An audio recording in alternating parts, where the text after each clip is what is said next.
Olá, estamos aqui para mais um Saúde em Pauta, que hoje recebe meu grande amigo, por quem eu tenho uma enorme admiração, o Dr. Thiago Bignotto, que vai falar para a gente sobre cardiopatias estruturais.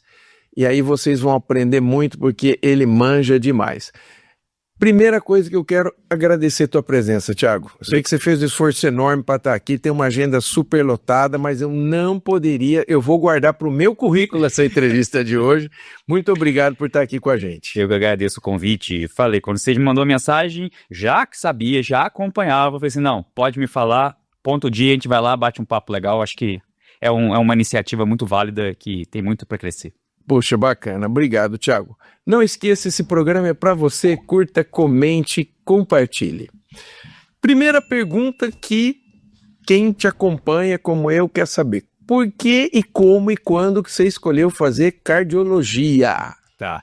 Essa história é legal porque ela envolve até a minha mãe. Eu sou de Minas, tá? Eu sou de Juiz de Fora e eu fui o primeiro a pensar em fazer medicina na minha família, propriamente dita. Que bacana. Eu tenho uma tia que é médica, irmã da minha mãe, mas que mora em outra cidade, e tem um tio que é casado com a minha tia, né, nem é da família, ele foi casado, que fez ortopedia lá também. E fora isso, não tinha mais nada de medicina na família. Ok. Eu sou o primeiro de 3 lá de casa, nós somos 3 irmãos, Tá. e diz minha mãe, quando eu era bem novo ainda, por volta dos meus 3, 4 anos, isso vai entregar um pouco a minha idade. Certo. Quando eu assistia aquele seriado que passava na Globo na época, que era o Plantão Médico, com George Clooney. Plantão, Eu, menininho, sentado assim na sala, toda vez tinha uma cena de reanimação cardíaca, de parada cardíaca. Aquela simulação que todo mundo fazia errado. E eu falava assim, mãe, eu quero fazer isso um dia. Olha só. Eu não lembro, minha mãe conta isso pra mim. E aí quando eu comecei a amadurecer ali na escola, eu falei assim, quero fazer medicina, gosto de medicina. E fiquei com tudo na cabeça. E faltando o quê? 2 anos pra eu prestar vestibular, eu falei assim, eu acho que deve ser muito legal cardiologia. Porque coração, negócio ali que deve ser importante, se isso parar todo mundo morre. Entrei na faculdade e pensei, agora eu vou aprender cardiologia em algum momento. E a gente não começa com cardiologia na faculdade, né? Você tem um contato com fisiologia, com anatomia, então tudo que falava de sistema circulatório ou anatomia do sistema circulatório brilhava meu olho. Eu achava aquilo muito legal. Só que aí você vem com aquela conversa, você tem que ver de tudo na faculdade, você não vai ver só cardiologia e tudo mais. E aí eu acabei me envolvendo em alguns momentos com neurocirurgia, com ortopedia. Mas assim que eu falei assim, vamos começar a cardiologia semestre que vem, aquilo ali tomou conta completamente da minha cabeça e a frase é, qual é o caminho que tem que fazer para ser cardiologista? Tá. Assim eu vou fazer. Assim nasceu a cardiologia na minha vida. Tá. Você estudou onde? Universidade Federal de Juiz de Fora. Juiz de Fora. E aí você veio fazer residência no Dante Pazanese. Eu fiz clínica médica na Santa Casa de Juiz de Fora. Aquele hospital famoso pela facada do ex-presidente. Tá. Eu fui residente lá. No dia do atentado, meu irmão era residente lá também. Olha só, hein? Você vê como as coisas são. Como as coisas são. E aí eu vim para São Paulo fazer cardiologia no Dante Pazanese. Fiz cardio e eco no Dante Pazanese. Poxa, que bacana. Então você fez cardiologia clínica e ainda fez um método diagnóstico complementar. Exato. Ok. Poxa, bacana. E me conta, nessa trajetória toda, quem foi o seu grande inspirador ou seus grandes inspiradores dentro do Instituto Dante Pazanese? Eu vou começar antes. Então vamos lá. Aí toca. Quando eu fico assim, eu queria fazer medicina, eu entrei em medicina e eu tinha uma visão de uma coisa muito importante você fazer medicina. Aquilo ali mexia comigo e tudo.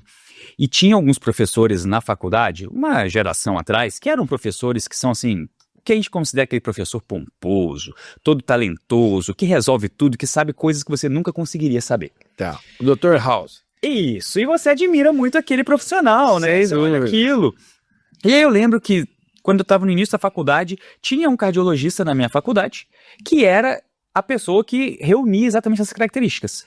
Um professor daquele que pega o aluno e leva na beirada do leito para examinar, e ele fala de cardiologia com uma fluência absurda. Então dá o nome desse cara. Chama Dr. Wilson Coelho. Wilson Coelho. Exato. Ok. E aí eu me esforçava com a ideia de ir para a turma dele, porque em Juiz de Fora era assim, éramos 80 alunos, e tinham 4 professores de cardiologia que dividiam os 80 alunos em 4 grupos de 20. Tá. E a minha frase é, como eu faço para ir para a turma dele, porque eu não quero ir para outra turma. Nada contra os outros professores, mas eu queria ir nessa turma. Nessa turma. Exato. E aí era por nota. Eu tinha que estar entre os 20 primeiros da sala para eu ser um dos 20 primeiros a escolher. Tá. Se fosse 21 e 20 quisesse, eu estaria fora. Então, já tinha essa concorrência, eu consegui, graças a Deus, ficar ali com o meu terceiro, quarto lugar. Então, assim, eu quero essa turma aqui. Só que ele era uma pessoa de personalidade, assim, muito fechada. Uhum. Aquele professor tradicionalzão do passado, muito rigoroso, muito... E aí eu cheguei um belo dia e falei assim, olha, professor, então, consegui me matricular na sua turma, vou conseguir fazer. Ele olhou assim pra mim, que dia você começa? Ué, acho que é semana que vem. Eu falei assim, então a gente conversa semana que vem, por enquanto você não é aluno ainda. Eita, toma, né, tá bom, semana que vem tamo aí. Tá. Tranquilo. 7 horas da manhã, terça-feira, chega o Thiago lá bonitinho, o professor já estava lá, eu, bom dia. Ele, boa noite. A aula começa às 7. Eu falei assim, são 7 horas, assim, você chegou atrasado. Falei, tá bom. Semana seguinte, 5 para 7 eu cheguei lá. Tava um homem lá. Falei assim, bom dia. Ele já não me respondeu boa noite, ele só fez assim. Então já foi educando. Melhorando. Exato.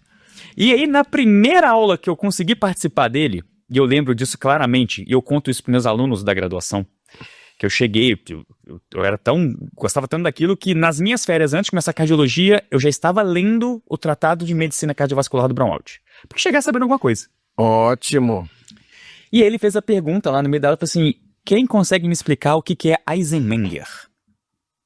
E nós éramos 20 alunos, todo mundo quietinho, e eu pensando assim, eu sei, eu quero falar, mas eu não sei se vai ser um bom caminho se eu falar. E ele perguntou de novo a eu sei o que é Eisenmenger. Ele parou assim, olhou pra mim e falou assim, então fala o que é Eisenmenger. E a minha resposta ela não foi 100% correta na época. Eu falei assim, Eisenmenger é uma patologia onde você tem uma disfunção sistólica do ventrículo direito. Isso aí ocasiona, então, um paciente que vai ter essa evolução de insuficiência cardíaca direita. Eu, no meu 5º semestre da faculdade. Ele olhou pra mim e falou assim, sua resposta ela é boa pra você ser aprovado numa residência medíocre. Primeiro contato, assim. E aí ele veio me falar depois que o que faltou na minha resposta foi de doença primariamente pulmonar. E não cardiovascular. Tá, ok, obrigado pelo conhecimento, vou tentar passar na residência medíocre. Só que o tempo foi passando, e aí Juiz de Fora, escola pública, teve uma greve. Não só uma, tiveram algumas. Uma dessas greves aconteceu exatamente na cardiologia. Uma greve de 6 meses. Puxa vida, tia. E ele chega na sala e fala assim, é o seguinte, a partir de amanhã, a universidade fecha, vocês estão liberados, mas eu vou continuar dando aula. Toda terça-feira eu estarei aqui para aula teórica, toda quinta-feira para aula prática. Quem quiser é bem-vindo. Quem não quiser, fique em casa, não vai mudar nada. Juntou eu mais 4 colegas, assim, a gente vai continuar. Toda terça e quinta tava a gente lá, o hospital fechado, a gente entrava pelos fundos do hospital. Ia lá, assistia uma aula teórica, na quinta-feira ia para a enfermaria ver os pacientes, porque o hospital continuava. Tá. Então eu fiz os 6 meses de greve, voltamos, fizemos mais 6 meses de aula. Então eu fiz, na verdade, 1 ano de cardiologia. Puxa, olha só. E ali surgiu a conexão. Hoje eu sou amigo dele. Ele, inclusive, me estimulou em alguns hobbies que eu tenho, culinária. Ele é um baita cozinheiro. Que bacana. Enologia, um baita entendedor de vinhos. Virou um amigo. Então ali surgiu o meu primeiro mentor a quem eu queria seguir. Wilson Coelho. Bacana. Então ele... Vamos lá. E aí, do Wilson, como é que foi? Aí você fez, formou... Fiquei ali, fiz a cardiologia, fiz a clínica médica ali, no hospital, onde ele era o staff da cardiologia, então tive um contato longo com ele. E a conversa era, Thiago, agora bora de Juiz de Fora. Você tem que buscar outra coisa pra você. Vou sugerir pra você Rio, Belo Horizonte e São Paulo. Tenta esses 3 centros. São 3 centros que vão te dar mais formação. Prestei os 3 centros. Consegui passar nos 3 centros e escolhi vir pro Dante Pazanese. Tá. Vim pro Dante Pazanese. Cheguei no Dante, mineiro chegando na cidade grande. Né? Aquela coisa. Que meio com medo do que tá acontecendo. Juiz de Fora não tem nenhuma rua. Não, e aí ainda tendo que ficar com pão de queijo paulista. Exato. É um crime da... Nós não poderemos chamar de pão de queijo. Não poderemos chamar Salgadinho sabor pão de queijo. Salgadinho sabor pão de queijo. Isso aí. É mais ou menos por aí. E comecei no hospital e no Dante tinha, né, o senhor conhece bem, algumas personalidades que mudaram a história da cardiologia nacional. Sim. E na época, Eduardo Souza era muito ativo. Sim. Ativo e atuante. Adib Jatene era ativo e atuante. Cruzava com ele nos corredores enquanto eu era residente. A história estava andando aí ao seu lado. Do meu lado, tipo, você entrar no elevador e falar assim, boa tarde, meu Deus, Adib Jatene, tipo, Eduardo Souza. O Adib já, quando eu estava terminando a residência, ele acabou já ficando mais debilitado. O Eduardo Souza não. O Eduardo Souza continuou ativo até uns 5 anos depois que eu acabei minha residência. E ele foi a pessoa responsável pela minha contratação no Dante Pazanese. Foi ele que pediu. Então ele tornou-se um exemplo a ser seguido, o que era falado era uma regra. Tá. Então, tipo, aqui funciona assim, Thiago. Tá bom? Então vamos fazer assim da forma que você falou que funciona. Tá. E ali eu entrei na estrutura do Heart Team do Dante. Dentro desse Heart Team eu conheci outras pessoas muito importantes na minha formação. Posso enumerar aqui dentro da ecocardiografia Rodrigo Barreto da Vila Birran. 2 pessoas. Só para que você tenha uma ideia, o Rodrigo Barreto, ele é formado em Ribeirão Preto em 2 turmas depois da minha. Sim, eu sei. Então, eu dei trote no Rodrigo Barreto, que hoje, né? Essa sumidade nacional. É uma sumidade, né? E que a gente, assim, brincando aqui, o apelido dele era Goiaba. Bom saber, essas informações demoram pra chegar. Goiabinha, depois você não me leva mal, mas, né? Entreguei aqui agora. Goiabinha. Então, e hoje é um dos grandes nomes da ecocardiografia. Imagina, eu vi esse menino entrando na faculdade. Eu dei trote nele. Exato. Você vê que eu tô ficando velho, também tô me entregando. Então, isso também entrega umas idades. Exato.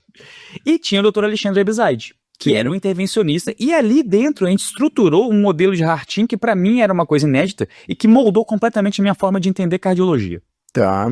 E para mim era muito bom. Eu era o mais novo do grupo, então todo dia eu aprendia absurdamente alguma coisa. Tá. Que seja em eco, que seja em intervenção, que seja em cardiologia clínica, cirurgia. Os cirurgiões todos participavam. E para mim foi uma fase onde eu desenvolvi exatamente essa relação de querer seguir essas pessoas e querer entender como eles funcionavam. Eram pessoas que faziam protocolos internacionais toda semana, viajavam para congressos cada vez mais importantes, e aquilo ali meio que me trouxe uma realidade de que eu queria chegar naquele lugar. Então essas pessoas meio que moldaram a minha formação. Doutora Amanda. Amanda, nossa, essa mulher é um... Eu falei isso com ela algumas vezes. É uma sumidade lá. Uma sumidade. Onde eu ficava 1 hora e em 10 minutos o meu nível de português acabava, não tinha mais palavras para acompanhar. O nível português dela é uma coisa assim, eu nunca vi uma pessoa falar tão bem português igual ela fala. E ela me trazia insights onde eu demorava alguns dias para entender o que ela estava falando. Tamanha profundidade das coisas. A gente discutia, estava falando de projetos de pesquisa e terminava falando em arte. Então aquilo para mim foi um crescimento absurdo. São pessoas que só de estar perto a gente já aprende, né? Elas têm uma aura própria, né? É isso. É muito interessante. Exato. Bom, caminhando na tua carreira, como é que surgiu a ideia do The Valve Club? Porque essa sua ideia, ela foi iluminada. Porque, veja, se há uma coisa que eu acho bacana, são as válvulas cardíacas. É de uma... Hoje eu sou suspeito. É de uma riqueza de detalhes, né? Muito grande. E lá atrás na minha carreira, meu orientador de mestrado foi o Dr. Domingo Braille, que inclusive bolou uma prótese de pericárdio que a gente usa de fabricação nacional, uma boa prótese, e sobre plástica de válvula mitral. Nos anos 95, olha, faz tempo. E eu achei muito bacana essa tua iniciativa e o carinho com que você faz, a energia que você faz, é muito bacana o The Valve Club. Como é que surgiu essa isso? História?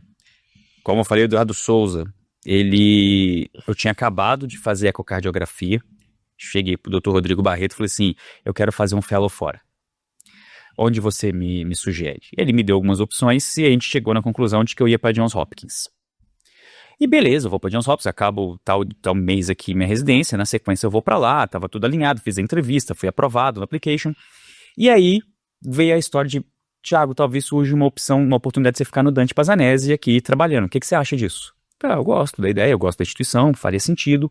E o Dr. Alexandre Ebizaide inicialmente tentou me levar para angioplastia, hemodinâmica. Eu já tinha acabado o eco. E eu falei com ele, foi uma das respostas mais difíceis que eu posso dar, que é um desafio. Você encontrar alguém que você entende como grande referência, ele te chama pra alguma coisa e você fala não. Dói, né?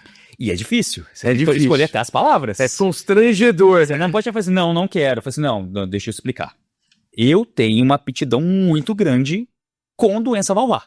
Eu gosto. Durante a ecocardiografia, aquilo ali me atraiu. E eu não sei se eu vou te entregar o meu melhor trabalhando com doença coronariana.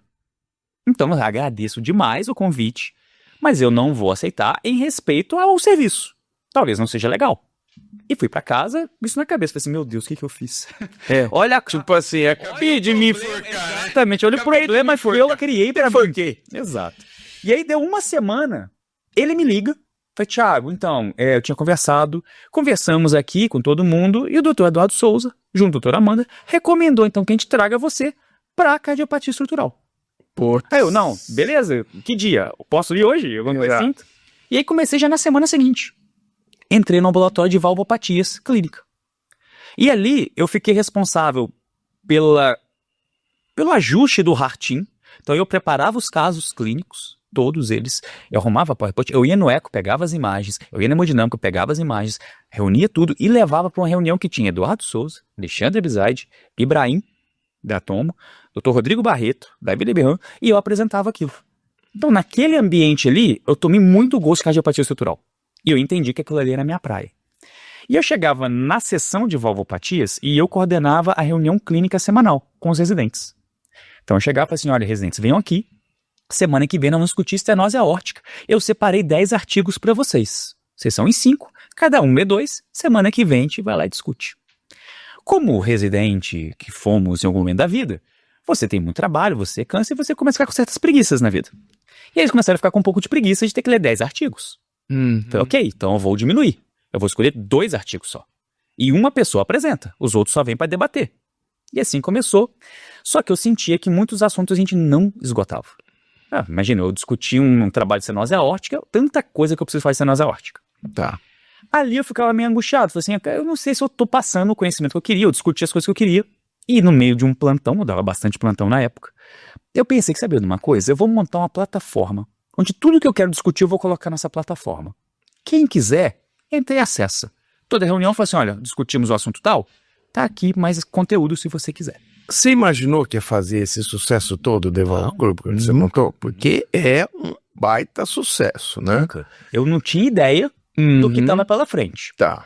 Tanto é que hoje eu tenho umas 8 linhas editoriais dentro do Devalvo Club. Elas foram surgindo e eu não imaginava qual que daria mais certo ou menos certo. Tanto é que, eu sempre falo isso, o podcast que a gente faz, que é o Clique Valvar, ele é uma coisa que eu não apostava no início. Eu não vou fazer, tanto é que eu falei assim, olha, eu vou fazer sempre conteúdo, algumas vezes eu vou gravar um podcast. E hoje talvez seja o carro-chefe de engajamento.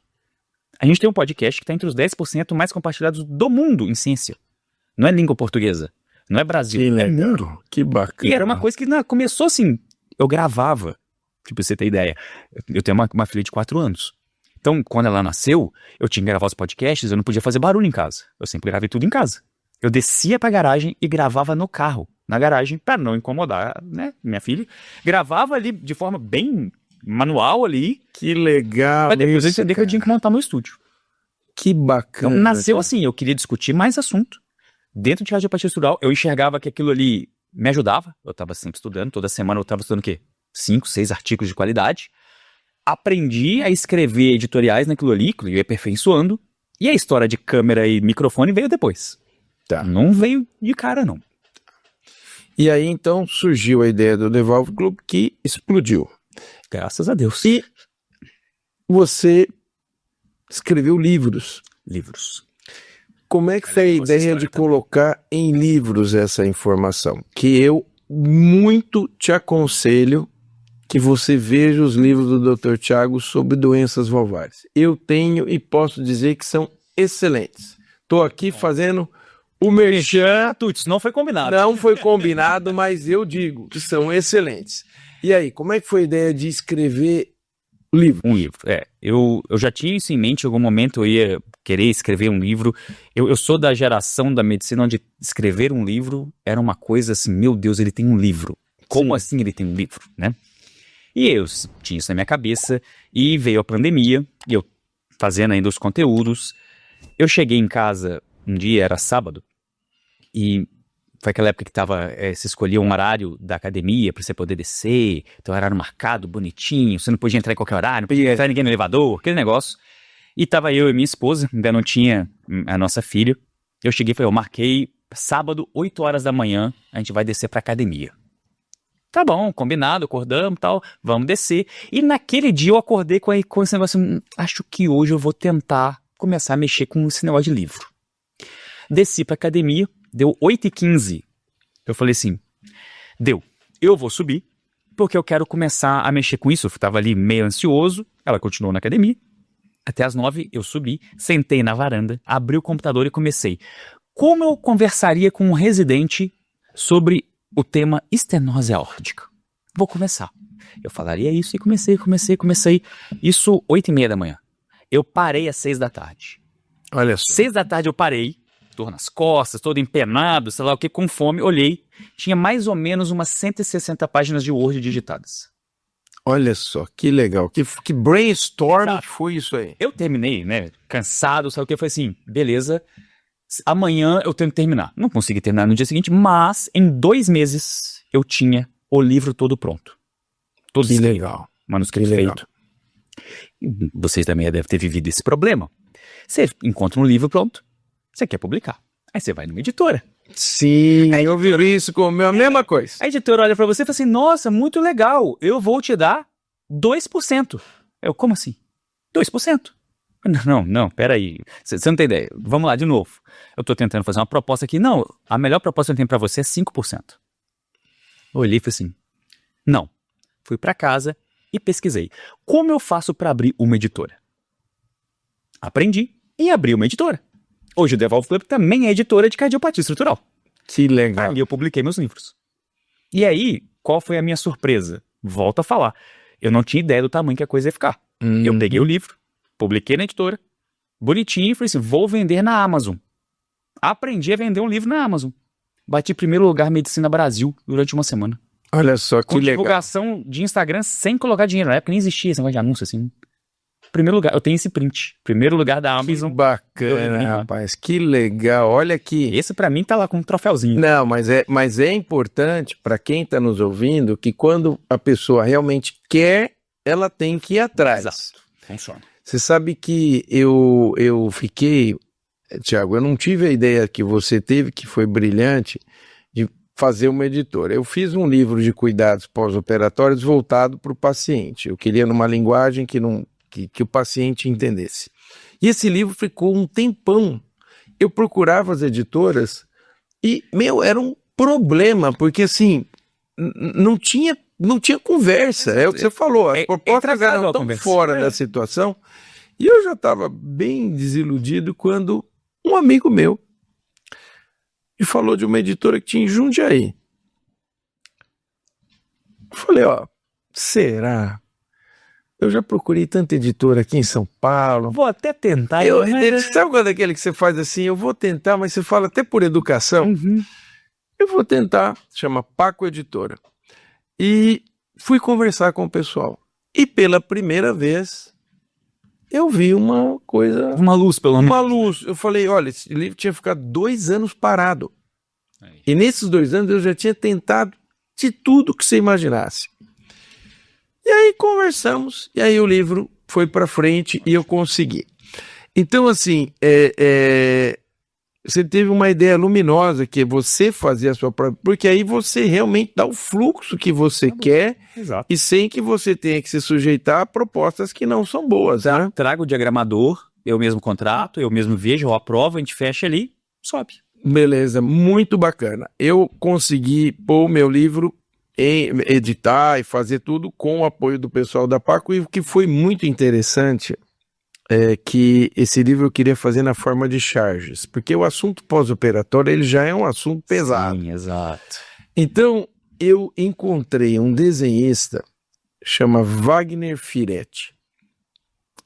Esse rapaz é um sujeito que tem uma habilidade, tem pessoas que têm dom, né? Sim. E o cara desenhava muito bem. Isso é bom. Então, o que eu gosto faço? Eu disso. fiz durante um tempo. Eu pegava o tema, falava, Wagner, eu quero que você faz um cartoon aqui, disso aqui, ó. Eu quero esse assunto aqui.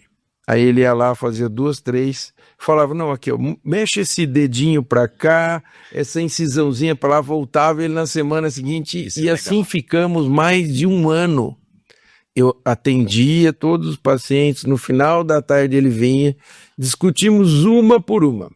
Aí fui registrar tudo isso na Biblioteca Nacional no Rio de Janeiro, que são os direitos autorais. Exato. Então, e eu não conhecia nada disso. Aí eu tenho uma amiga A gente vai que explorando. me orientou e aí fomos fazendo, aí registrei tudo. Então, assim, é um caminho, e é um caminho que o cara precisa querer muito que saia, né? Porque é fácil desistir. É fácil desistir. Eu sei, é. Mas quando você vê ali o livro, você fala, puxa vida, aquilo é uma sensação muito legal, né, Thiago? Exato. O meu Muito primeiro bacana. exemplar que eu peguei, impresso, tá guardado lá em casa, Que tem legal. a marca do pé da minha filha na primeira página, guardadinha. Ah, isso aí é uma Ele relíquia. está guardadinho lá em casa.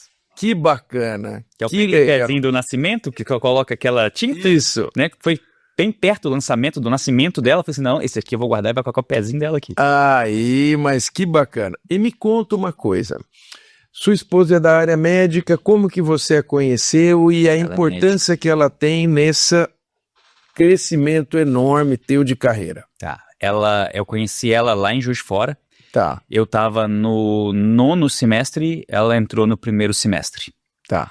Ela hoje é oftalmologista, retinóloga, Que formada bacana. aqui na Unifesp. Ela é... Então, assim, a gente já vem... Eu conheço ela desde 2006. É um chão, né? É um chão. É um chão. Temos um chãozinho aí. E aí eu vim para São Paulo primeiro, mas já com a ideia dela vir para São Paulo na sequência. Tá. Veio aqui, eu estava terminando o eco, ela chegou para poder fazer a formação dela aqui em oftalmologia. Depois ela ficou para fazer retina. E como é que ficou vocês namorando, você aqui e ela lá? Porque Eu ia- de fora não é tão perto assim, né? Eu virei um cliente fidelidade da Cometa. Meu Deus do céu. Eu ia de madrugada para lá. Não tinha voo. o Cupido contando aqui. Exato, como que funciona. Como que funciona. Exato. Não tinha voo como tem hoje em dia. Tá. Não descia avião em Juiz de Fora. Tá. Era um aeroporto da Serrinha que não descia nada lá. Então eu tinha o Cometa pra ir. Eu chegava, pegava o Cometa 9 horas da noite, chegava em Juiz de Fora 4:30 da manhã, ia pra casa dos meus pais e encontrava ela 9 horas da manhã do sábado e ficava com ela até o dia seguinte. Domingo à noite eu ia pra rodoviária 11 da noite, vinha de ônibus, chegava em São Paulo 5 horas da manhã, banho, hospital. Olha, Rotina. rapaz. Direto. Então fazia isso que uma vez por mês pelo menos, eu ia uma vez por mês ela vinha, nesse mesmo fluxo. Tá, ok. Então assim a gente manteve esse prazo até ela chegar. Ela veio de forma definitiva e aí ficamos aqui, casamos. Ficamos depois de um tempo, ainda sem filha agora, tem a nossa filha. Como chama? Luísa. Luísa, que nome lindo. 4 anos e meio já. Que bacana. Diz ela que vai ser médica da perna. Médica da perna. Mamãe Ok. cuida do olho, papai do coração, ela vai cuidar Ela da vai perna. cuidar da perna. Cada um tem uma Então, região. tem um braço. Tá Exatamente. tudo certo. Então, ok. E aí, bom, estamos no Devolve Club, um sucesso. E aí, dentro dessa tua evolução pela cardiopatia estrutural, o que na tua opinião, da época que você começou para agora, mais evoluiu no tratamento das cardiopatias estruturais? Tá. Se a gente fizer esse recorte, onde eu trago essa visão desde quando eu comecei até agora, não é muito difícil ver a evolução da abordagem transcatéter. Isso foi uma coisa muito grande. Só que a minha impressão é outra hoje. Hoje, quando eu olho para trás, eu vejo que é óbvio. Em 2010, no Brasil, nós não tínhamos TAV. Começou em 2012, 2013. Então, isso por si só já mudaria a nossa história. Clipe para fazer aproximação head-to-head, mesma ideia. Só que qual que foi o grande benefício que a cardiologia teve com isso? Como nós tivemos o advento de uma terapia nova, com um dispositivo novo e que impulsionou pesquisa com fomento e com curiosidade médica, os métodos diagnósticos e o conhecimento das doenças do ponto de vista de fisiopatologia avançaram de forma absurda. Estenose aórtica 30 anos atrás era uma coisa. Estenose aórtica hoje é outra doença. Não é que eu tenho mais tratamento, mas eu conheço a doença de uma forma completamente diferente. Interessante que as novas modalidades de tratamento fez com que entendêssemos mais a fisiopatologia de uma doença que já vem de tanto tempo, né? Exatamente. E você vê o Dr. Eudine Braunaldi chegar num congresso e falar assim, a era da medicina mudou em 2019 com a aprovação do TAV para baixo risco. Não por ser um TAV, mas por ele olhar o gráfico dele, tão famoso de estenose aórtica, publicado em 68, e falar, talvez isso não seja mais uma verdade absoluta. Nós hoje conhecemos a doença muito mais. Essa conversa de esperar definitivamente sintoma talvez não seja uma realidade. Tanto é que hoje estamos na fronteira de discutir o momento do assintomático. Como estratificá-lo? Não é para todo mundo, mas ali dentro tem paciente que já tem benefício. Olha o quanto progrediu o conhecimento da doença. Tá. Estenose aórtica até outro dia era só gradiente por catéter. Hoje eu discuto strain miocárdico, hoje eu discuto fibrose miocárdica. Doenças correlatas, amiloidose. Quem pensava em amiloidose em estenose aórtica? Sim. Então, o que, na minha opinião, a cardiopatia estrutural mudou foi isso. Não pela questão, os dispositivos vieram e mudaram tudo. Óbvio, mudaram. Mas o resto que veio junto, o conceito de Harting, que nasceu na década de 90, com doença coronariana, mas que encontrou o seu ápice na cardiopatia estrutural, muda completamente a forma de atender cardiologia. Tá. A forma dos colegas se relacionarem. A forma que, por exemplo, eu vim dessa formação que a gente falou, um clínico não conversava com o cirurgião. Era toma, resolve, me devolve. Hoje, todo mundo senta na mesa e fala assim, vamos discutir uma técnica boa aqui que faz sentido para esse contexto, vamos abordar isso, não vamos abordar aquilo. Mesma coisa intervencionista. Né? Doença coronariana no início da década de 90 é toma, angioplasta e me devolve. Hoje o cardiologista chega e fala assim, vamos colocar um stent tal, na posição tal. É outra forma de lidar com o paciente. Sim. Quem ganhou foi o paciente. Não, sem dúvida alguma. E eu te pergunto, eu acho que houve uma evolução muito grande para o tratamento da válvula tricúspide. Exato. Porque a válvula tricúspide, durante muito tempo, ela ficou meio... literalmente esquecida. Num segundo plano, não é? Sim. Se preocupava muito com a mitral, com a aórtica, e a válvula tricúspide, que é muito importante, ela foi sempre sendo deixada. Sim. E agora tem um olhar muito importante para a tricúspide, né? Então eu vejo também que houve uma evolução nesse olhar de forma global. Sim. Eu te pergunto, dentre a evolução que você viu para as patologias, né, mitral, aórtica e tricúspide, das três, qual que você acha que evoluiu mais nesse período? Essa pergunta é boa, porque eu vou trazer uma outra reflexão antes da gente chegar a uma conclusão. Tá. A válvula aórtica, ela é uma válvula mais mecânica, propriamente dita. Ela tem aspectos funcionais menos importantes do que a válvula mitral e tricúspide.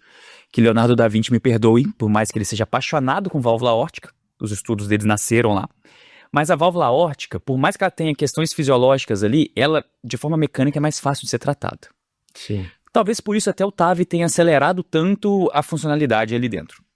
Quando você olha uma válvula mitral, a leitura já muda completamente, porque não deveria ser a leitura doença da válvula mitral, mas sim um complexo entre válvula e miocárdio que hoje está na luz, não estava na luz.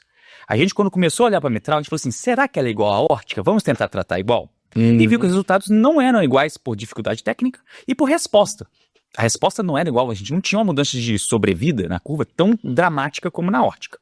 Então, a mitral, durante um tempo, passou a ser mais estudada e hoje a discussão na mitral ela é muito mais profunda do que a aórtica um dia já foi.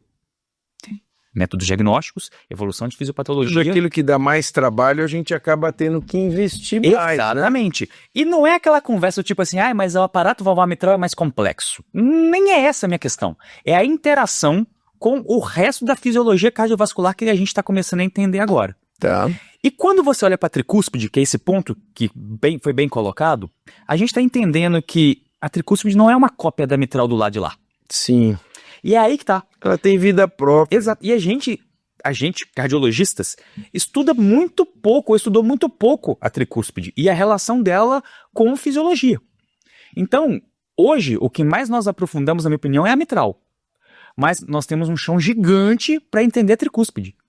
A gente vê pacientes que, por exemplo, têm regurgitação tricúspide importante e é completamente assintomático. Já outros têm e completamente sintomático. O que explica isso? A gente não tem essa resposta ainda.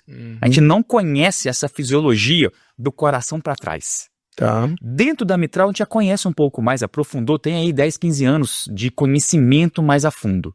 Por isso essa correlação. Mitral é miocárdio e válvula. Eu não sei se eu vou poder falar isso, por exemplo, para tricúspide. Talvez seja válvula e circulação venosa periférica, não sei. Então, a que mais andou, na minha opinião, é a mitral. O que não quer dizer que seja a que mais vai longe. Não sei o que a tricúspide nos reserva. Tá. Das três, qual que você gosta mais? Nossa senhora, quem vai ver esse vídeo, eu já até sei uma pessoa que vai ver esse vídeo e vai me cobrar. Tem uma pessoa que sempre fala assim, você tem que gostar mais da válvula, tá? É um absurdo você não gostar mais dessa válvula. Thiago, eu gosto mais da válvula aórtica. Talvez porque a chave mudada na minha cabeça veio com a estenose aórtica e o tratamento. Tá. Mas eu sou um baita entusiasta da mitral. Entusiasta. Só que às vezes eu me frustro muito pelos resultados. E tem gente que bota uma pressão doida em mim porque eu sou apaixonado pela mitral. Você tem que gostar da mitral, E não necessariamente é isso. Eu tenho um fascínio muito grande com a válvula aórtica. E eu sou um grande fã, eu gosto de ler biografias. E a biografia do Leonardo da Vinci, pra mim, é uma coisa que mexeu com a minha cabeça de forma. E ele é apaixonado com a válvula aórtica. E aí, uma forma de respeito a essa história, eu acabo também sendo um apaixonado pela válvula aórtica. Muito legal, bacana ouvir isso de você. E eu pergunto, dentro disso tudo, se a gente está dizendo que a válvula tricúspide é esquecida, é a válvula pulmonar. Essa, até que se prove o contrário, ela entraria numa especialidade um pouco diferente. Tá. Eu enxergo ela como cardiopatia estrutural, obviamente, mas ela está no métier da cardiopatia congênita dos pediatras. Tá. Ela tem um modelo de tratamento muito parecido com o da válvula aórtica. Mas as repercussões hemodinâmicas que a gente encontra de uma patologia da pulmonar e a faixa etária que esse paciente geralmente se encontra, ele sai um pouco do espectro do paciente que chega em mim, por exemplo. Eu tô para te falar que até hoje, 2 pacientes só com patologia pulmonar vieram em mim até hoje. Não que eu seja a maior casuística a ser discutida, mas muito diferente do resto. Então acaba que esse é um paciente que eu estudo pouco, eu vejo pouco, e eu tenho colegas muito competentes que resolvem. Tá, mas nunca te atraiu? Eu já tive curiosidade, mas eu te confesso que eu já tirei pessoas que trabalhavam com a pulmonar e trouxe pro lado. Trouxe de lado. Eu inverti esse fluxo. Inverteu esse fluxo. Eu te digo porque é interessante, né, dentro da cirurgia cardíaca, hoje não mais, mas muitos pacientes com falou, o pessoal põe um PET e não, fica tudo bem, e lá na frente, e depois você viu um ventrículo enorme, não é bem assim, não dá para você ficar... Concordo. Deixar de negligenciar isso. Então, assim, é importante, tem a sua importância, e claro, ela está mais associada à questão congênita, mas não deixa de ser uma das válvulas do coração. Exato. Certo? Sem contar que nos casos de cirurgia de Ross, você vai usá-la em posição aórtica. Diretriz europeia, de 1 mês e meio está lá, cirurgia de Ross. Cirurgia de Ross. Então, é muito interessante, e eu estou te perguntando justamente porque você é um grande especialista nessa área. Eu pergunto, na tua visão, qual vai ser o espaço da cirurgia para as valvopatias? Agora, com tudo isso que nós temos de dispositivos, você acha que a cirurgia das válvulas vai acabar ou ela vai ficar restrita? O que vai acontecer, na sua visão, com o tratamento cirúrgico das valvopatias? Excelente pergunta, e aqui eu já trago até um debate sobre redes sociais. Você conhece bastante o The Valve Club e tenho colegas ali que são cirurgiões que estão sempre acompanhando. E eu vejo que, na grande maioria das vezes, essa história de a cirurgia vai acabar, depois que inventaram a abordagem transcatéter, magoou muita gente no mundo. Tá? E aí a pessoa às vezes chega meio armada.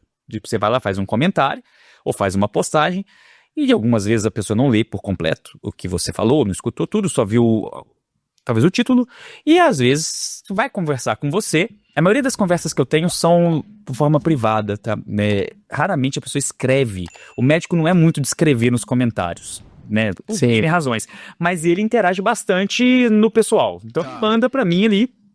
E várias vezes eu era afrontado com essa ideia. Tiago, você não pode falar o que você falou sobre cirurgia nesse contexto. Eu falo assim, você escutou exatamente o que eu falei? Você entendeu que eu separei as coisas? Eu não falei que um substitui o outro? E essa é a minha visão sobre cirurgia, sendo bem pragmático. Se nós observarmos a história da estenose aórtica sendo tratada nos Estados Unidos, que tem uma casuística muito boa, em 2013 foi a primeira vez que você teve uma inversão com mais casos de abordagem transcatéter do que cirurgia. Isso vem crescendo até 2025. Só que se nós observarmos, a cirurgia nunca decresceu. A cirurgia mantém-se estável ou levemente acima desde então. Qual é a informação que isso dá? A abordagem transcatéter, ela vem para abordar um paciente que não era abordado de forma rotineira na cirurgia. Ela complementa. E detalhe, a evolução da abordagem transcatéter beneficiou também a cirurgia. Com tudo isso que eu falei. Hoje eu conheço mais a doença, eu estudo melhor a doença, eu sei quem indicar uma cirurgia convencional de uma forma muito mais segura. Para mim, são dois braços dentro da mesma estratégia. Um não substitui o outro. Na verdade, existe interseção. É óbvio que existe. Aquele paciente que vai muito bem para a cirurgia e vai muito bem para a transcatéter. Os resultados mostram isso. Mas isso não é o problema. A grande vantagem é que eu peguei um pool de pacientes muito maior. Se antes eu tratava 1 milhão de pacientes, hoje eu trato 10. Porque eu aumentei minha cirurgia, que eu aprendi muito mais, e ganhei uma nova terapêutica. Então hoje, para mim, cirurgia, claro que não vai acabar. Uma coisa não vem para substituir a outra. Acho que a cirurgia tende a aumentar. O que vai acontecer é, a cirurgia vai se aperfeiçoar em N formas. Dispositivos melhores, abordagem melhor, tempo menor de circulação extracorpórea, técnicas novas.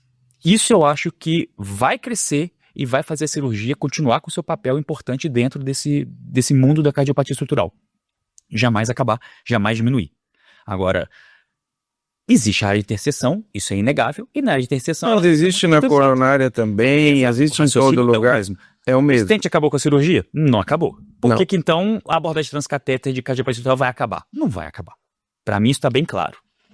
Eu te pergunto, andando um pouco nesse e aproveitando o teu profundo conhecimento nisso, no mundo das próteses, qual a tua visão das próteses biológicas e das próteses mecânicas? Qual o futuro disso? Porque a gente vê muito hoje discussões a respeito disso, né?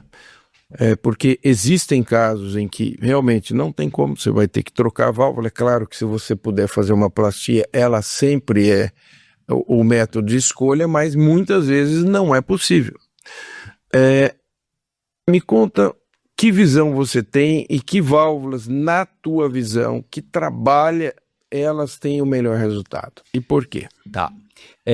A prótese valvar, ela é um caminho, a gente fala que a cirurgia cardíaca, né, de intervenção dentro da cardiopatia estrutural é a via final de tudo que a gente faz. Você examina um paciente, você conversa com ele, você faz um diagnóstico para que você possa propor para ele uma intervenção. E a intervenção hoje na cardiopatia estrutural é a única coisa que muda a sobrevida.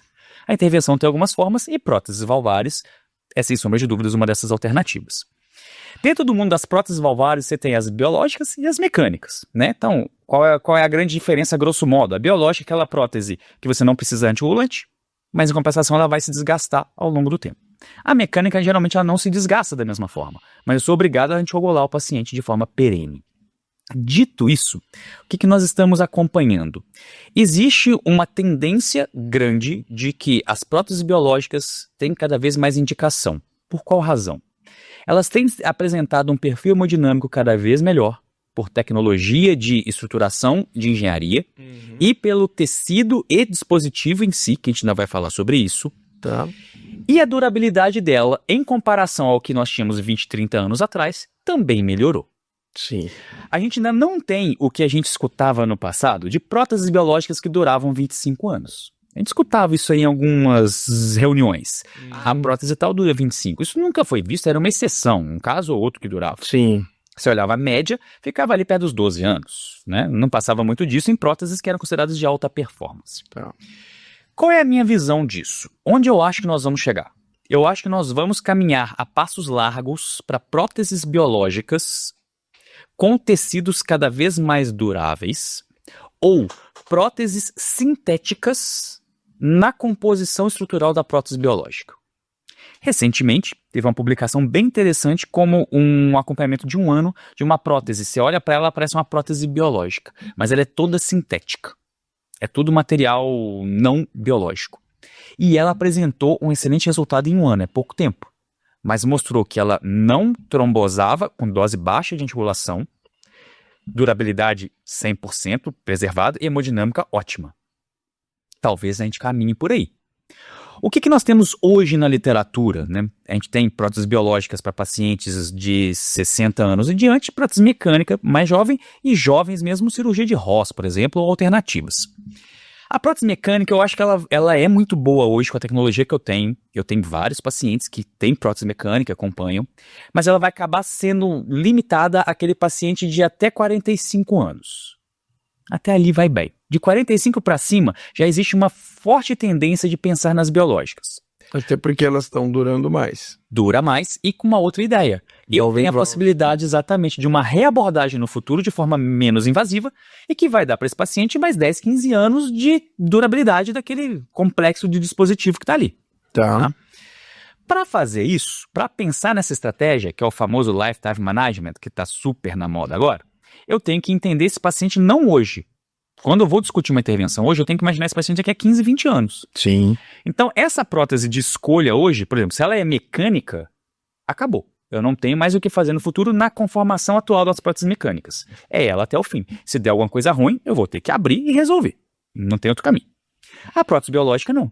Se eu escolher uma prótese com perfil hemodinâmico bom, com durabilidade boa, e que tem uma tecnologia que ela pode expandir no futuro, eu já ganhei a possibilidade de um valve-in-valve no futuro. Tá. Ou seja, o que é 15 anos de durabilidade já vai virar 25, 30, por exemplo. Eu te pergunto, você acha que nós podemos evoluir nas válvulas mecânicas, como você mesmo disse, e em novos anticoagulantes? Eu acho que essa ideia de uma prótese sintética em formato biológico abre uma nova janela de possibilidades de testes dos DOACs que a gente já tem nesse tipo de dispositivo. Seria maravilhoso. Exato, porque muda a composição. Qual que é o problema da prótese mecânica e do DOAC? A prótese mecânica, ela tem uma carga específica dela que ela, em contato com o sangue, ela ativa a cascata de coagulação. O DOAC, ele consegue, em algum momento, anticoagular isso daqui, só que a dose é tão alta que aumenta muito o risco de sangramento. Então, essa molécula, ela consegue, ela tem poder para resolver, só que ela cria um colateral grande. Com um novo dispositivo, um novo formato e um novo tecido, um novo material, talvez a gente possa pode já ser o suficiente. aposentar a varfarina. Imagina, o quão brilhante seria, eu dou um paciente com anticoagulante direto, controlado, tranquilo, dose baixa, numa prótese que é mecânica, porém totalmente sintética, com perfil hemodinâmico ótimo, com durabilidade de prótese mecânica comum. Talvez a gente chegue no estado da arte para próteses valvares. Para próteses valvares. Eu acho que é um caminho bastante interessante, né, Tiago? Porque aí você pega o que é bom dos dois mundos, né? Exato. E agora eu vou fazer uma pergunta para o Tiago que vocês vão ver que depois ele vai brigar comigo quando acabar o programa, mas agora ele... Coisas achei nele aqui. Entre as porcinas e as bovinas, qual delas você escolhe e para qual posição? Agora eu espremi sem abraçar. Essa é uma pergunta boa.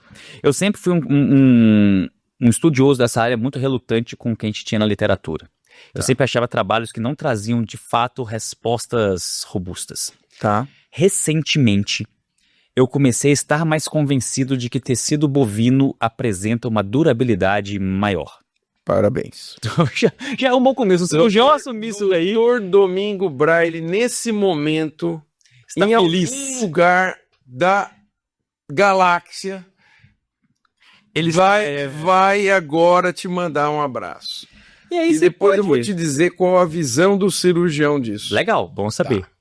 E você vai fazer o estudo histológico, ali tem uma plausibilidade fisiopatológica. Você vê o tratamento que essas próteses recebem de anticalcificação, a resposta é melhor hoje em dia do que você tinha na porcina. Então isso tudo, depois de um caminhar, me convence dessa situação. 15 anos atrás, talvez, eu não tinha um tratamento anticalcificante tão bom, talvez essa diferença nem fizesse tanta coisa, e aí por isso eu não era um tão defensor de tecido bovino. Hoje eu já começo a enxergar isso com separação de curva mais razoável, tá? Agora, com relação à topografia, essa já é uma pergunta mais complexa, porque veja bem, a válvula aórtica ela está imposta a uma tensão de cisalhamento bem maior. E esse é um ponto onde o tecido bovino ganha, porque ele tem uma resistência maior pela posição do colágeno e tudo mais. Então ali ela já sai na frente. O que não quer dizer, ao meu ver ainda, e depois é até bom ouvir sua opinião, que esse tecido vai mal na posição mitral. Não enxergo. A questão é que talvez a diferença não seja tão grande na mitral. Você acaba equilibrando e por ser um tecido talvez mais similar ao humano, ela acaba tendo menos reação inflamatória que leva à deterioração. Mas isso é campo de hipóteses para mim. Eu vou te dar uma visão que é bem pessoal. Uhum. Primeiro, eu acho, isso eu vi na época que o Dr. Domingo ele tinha essa visão, nem toda a região do pericárdio do boi se presta a fazer válvula. Então, o que precisa também é cobrar das empresas que se dedicam a fazer válvula uma qualidade mínima do tecido. A distribuição anisotrópica, você precisa, porque tem regiões do pericárdio do boi e até espécies de boi, cujo pericárdio ele se presta mais à confecção de válvula, outros à confecção de PET e outros nem para isso. Então, do mesmo, dentro da espécie, as regiões. E interespécies, algumas são melhores do que outras. Primeiro. Não. Segundo, a disfunção protética de uma prótese de pericárdio, geralmente, não vou dizer sempre, ela vai fazendo com que aquele folheto endureça sem romper. A porcina, geralmente, ela leva a uma insuficiência aguda. Por isso, ela rompe. Então, ela cria uma situação hemodinâmica para esse paciente, ele vem para a mesa em condição pior. Então, imaginando, vamos aqui, temos uma prótese biológica mitral bovina e porcina. Geralmente, a porcina, ela em algum momento ela vai romper. E aí esse paciente vem com uma insuficiência mitral aguda. Dramático. E aí ele chega numa condição para você operar pior, porque ele vem com refluxo valvular, o mesmo pensamento para a produção aórtica. Não é que ela não tenha estenose, mas o processo de disfunção, ele caminha para a ruptura do folheto. Já na de pericárdio, não. Ele vai mais por um processo de desgaste, fusão dos folhetos. Pode haver ruptura? Pode, mas não é tão frequente quanto na porcina. Então, hemodinamicamente, o paciente vem para a cirurgia com a porcina mais instável. Tá. Então, isso te dificulta às vezes, e se for uma dupla troca, então, aí você está numa situação bem complicada. Esse doente vem bem mais hemodinamicamente mais comprometido. Então, essa é uma visão que, como cirurgião, eu tenho. Legal. Segundo, eu tenho a impressão, como você, que as válvulas de pericárdio, elas evoluíram mais, se investiu mais, né? Agora nós temos essas válvulas com a tecnologia Resília, nós temos esse anel de expansão, então se investiu mais no sentido de preservar melhor esse tecido e fazer com um formato que já permita um valve-in-valve futuro. Então hoje nós temos o tecido resília para a posição aórtica e agora o tecido resília para a posição mitral. Até TAV já vem a prótese. Exato. Então, eu vejo com excelentes olhos e acho que esse é um caminho na preservação do tecido, e aí, nesse ponto, o tecido, o pericárdio acaba sendo superior. E outra, para o mesmo tamanho de anel, a porcina ocupa mais espaço, o orifício útil é menor porque você tem que costurar dali para dentro. Sim. Então, para o mesmo tamanho de anel, geralmente a porcina ela acaba sendo um pouquinho mais estenótica, entre aspas, sim, do que a bovina. Então, essa é uma visão do lado do cirurgião, né?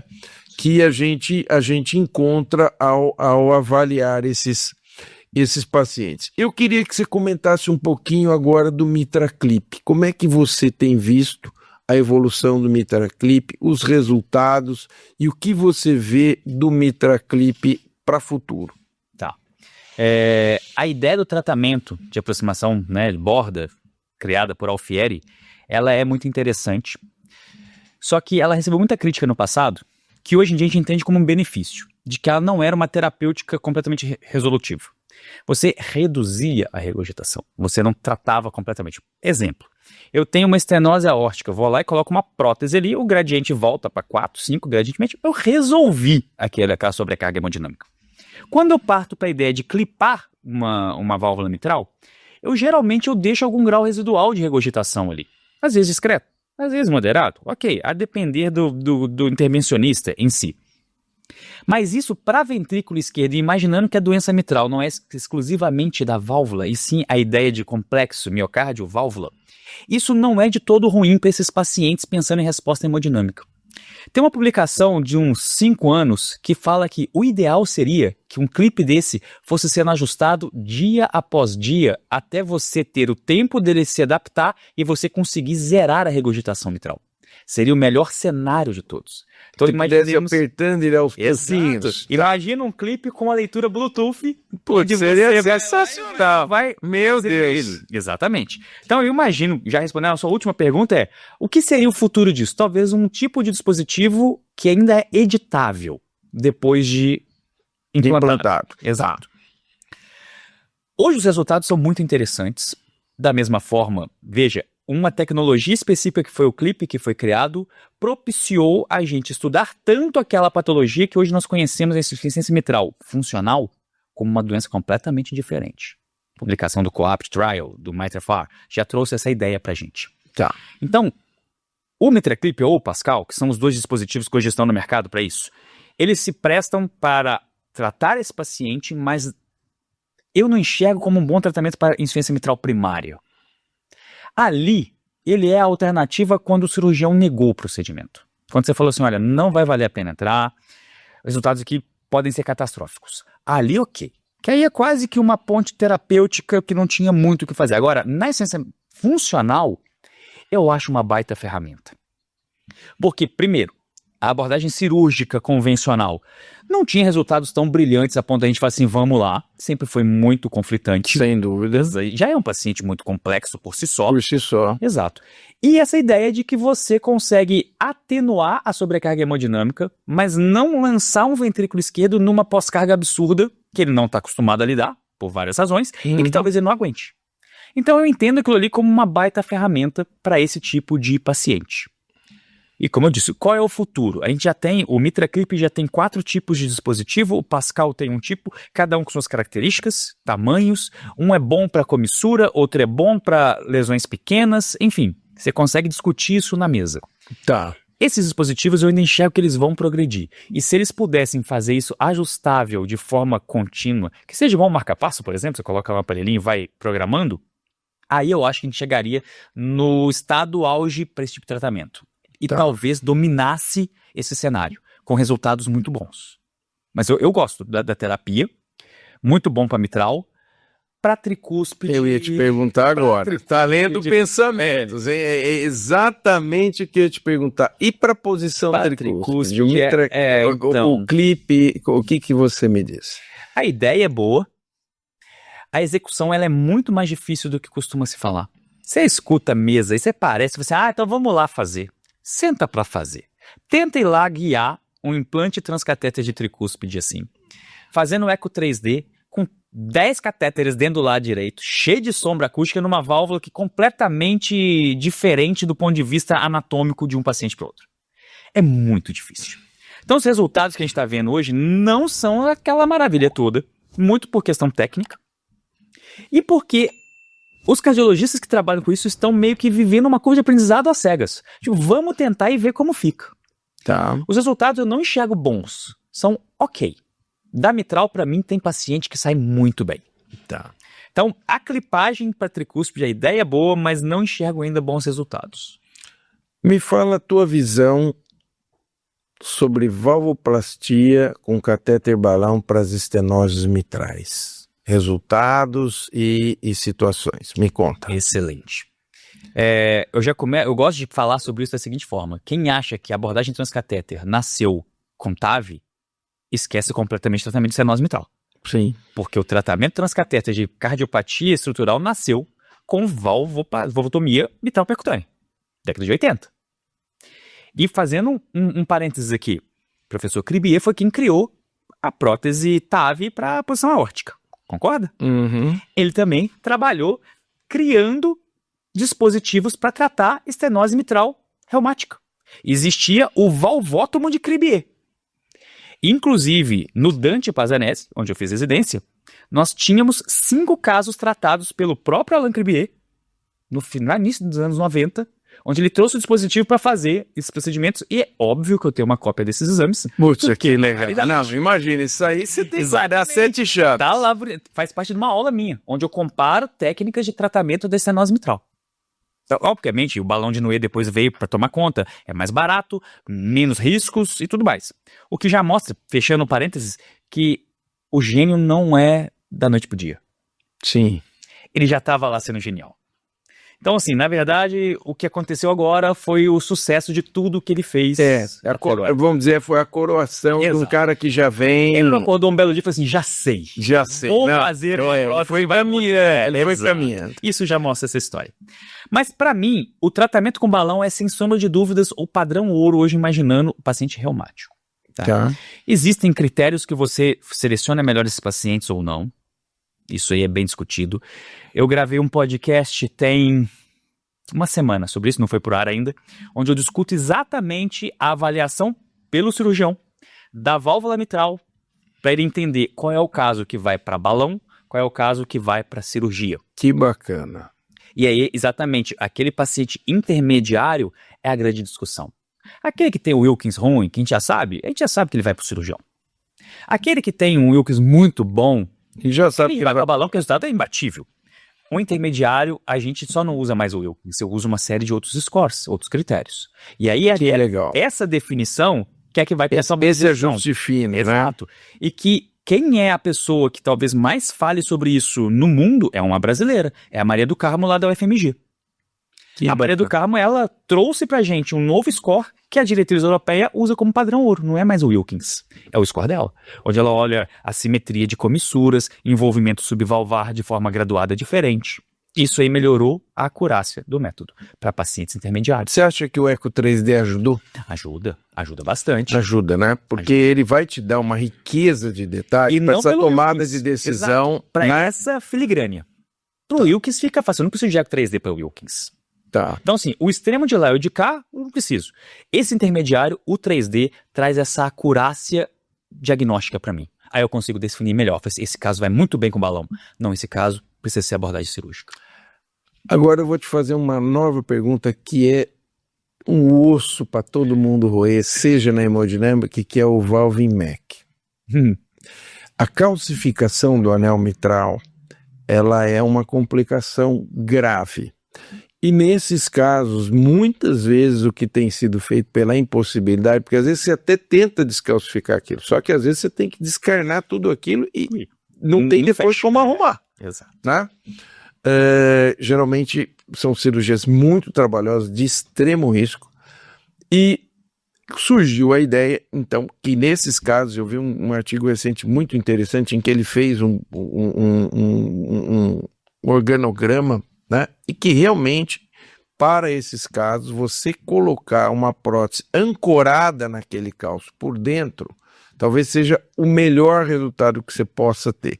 Qual a tua visão do transcatéter para aqueles pacientes que têm uma calcificação importante do anel mitral? A ideia é linda. Ela, quando você olha uma estenose aórtica calcífica sendo tratada, você olha para a mitral e fala assim, mas por que eu não faço igual? Faz sentido. Só que aqui tem uma situação que também é uma publicação, essa já deve estar quase com 10 anos já, que a grande pergunta é, esse paciente, ele é sintomático pela estenose mitral? Você tem certeza disso?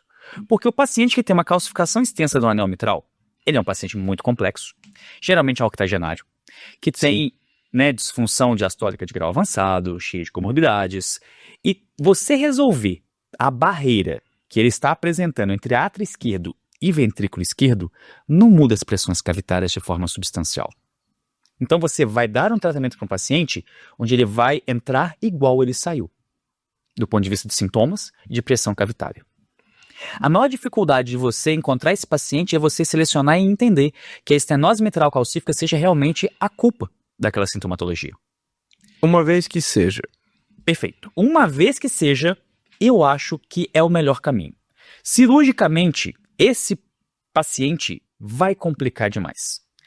O seu tempo de cirurgia vai ser bem alongado, porque você vai ter que ser... Você sabe que eu até conversei com o Fábio, te interrompendo um pouco, Thiago, de colocar essa prótese transcatéter cirurgicamente. Isso, igual de liberação rápida, né? De liberação rápida, porque ele falou, Isso. Eu estava conversando com o Fábio, ele falou, Volpe, às vezes, quando eu chego e vejo, eu já tive casos de pedir a prótese, soltar ela ali dentro e sabe, ó, tá firme, não mexe mais. Sim. Tratei e ficou bom. E ele me contou que ficou porque tem casos que e realmente são geralmente octogenários, são pacientes em que o tempo de circulação extracorpórea acaba ficando muito grande, você tenta tirar tudo aquilo de cálcio. Disjunção atroventricular. Disjunção atroventricular, que é uma tragédia. Então, na tua visão, tem espaço? Sim, tem espaço. A grande questão é essa. Não é para todo mundo como muita gente acha. Ah, eu encontrei que a calcificação, bora, vamos fazer. Tá. Você vai tratar e não vai mudar nada. Ok. Vai ser quase um tratamento cosmético. Entendo. Então aí avaliar caso a caso quanto de screening é muito difícil. O screening não é fácil.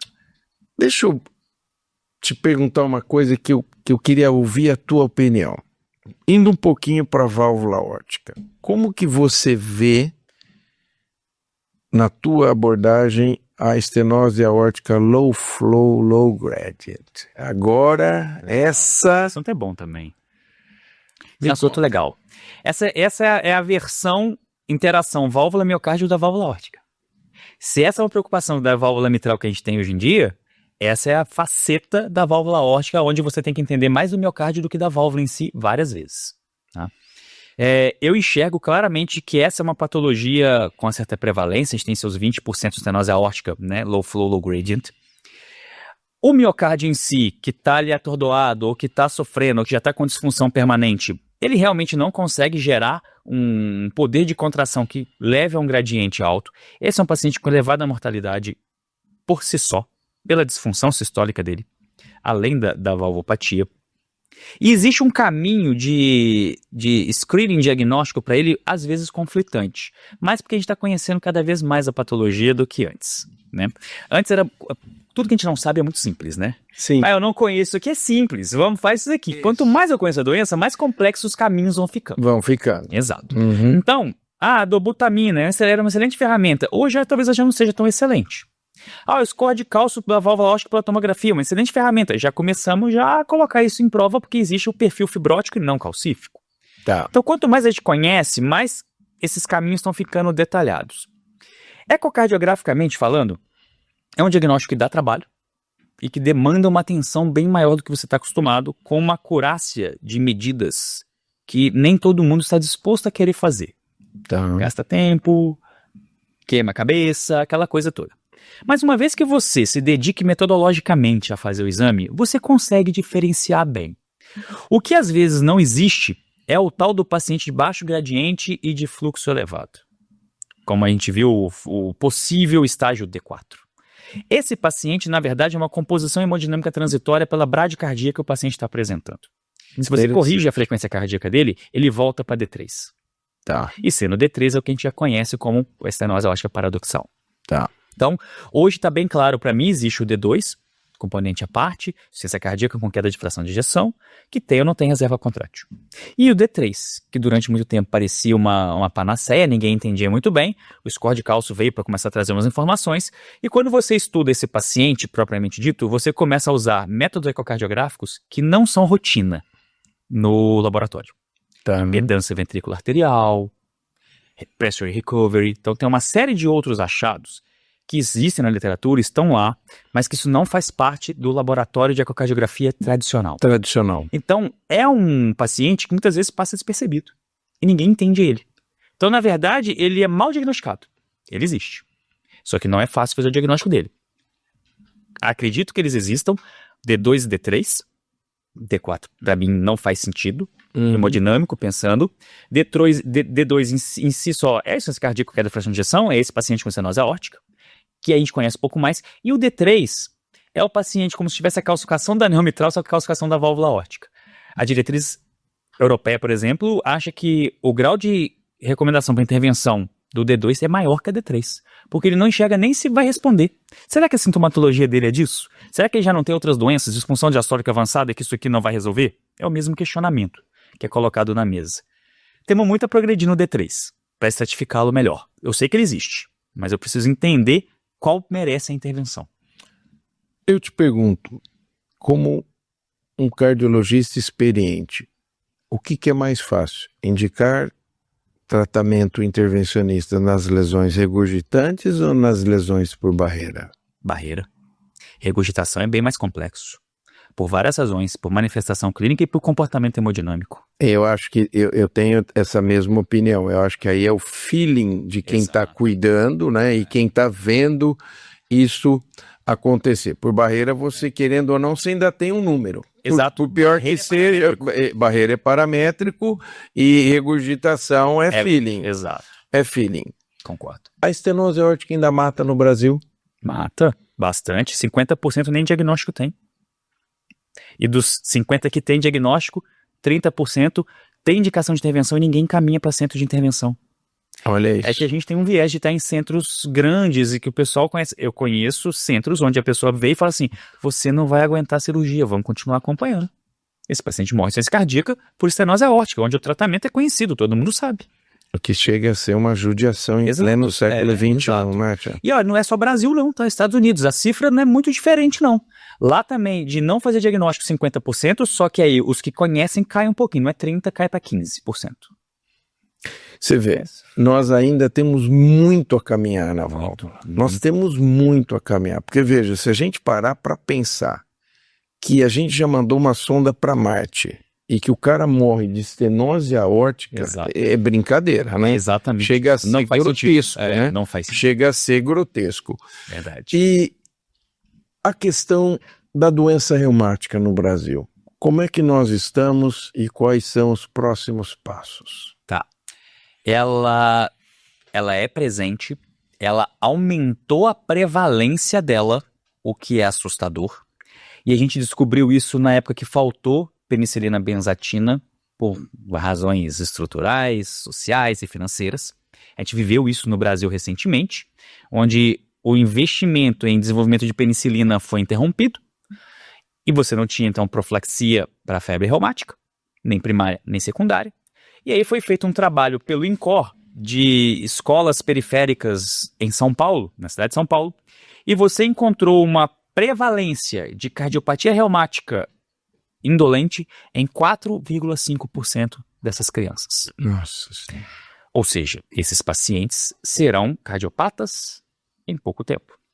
Então, ainda é um problema de saúde pública. A prevalência está um pouco acima do que é a global, o que nos questiona, será que temos uma constituição genética pior para a febre reumática? Mas existe um caminho. O tratamento é conhecido da mesma forma. Eu já mandei sonda para Marte. Eu conheço uma forma de erradicar essa doença do globo.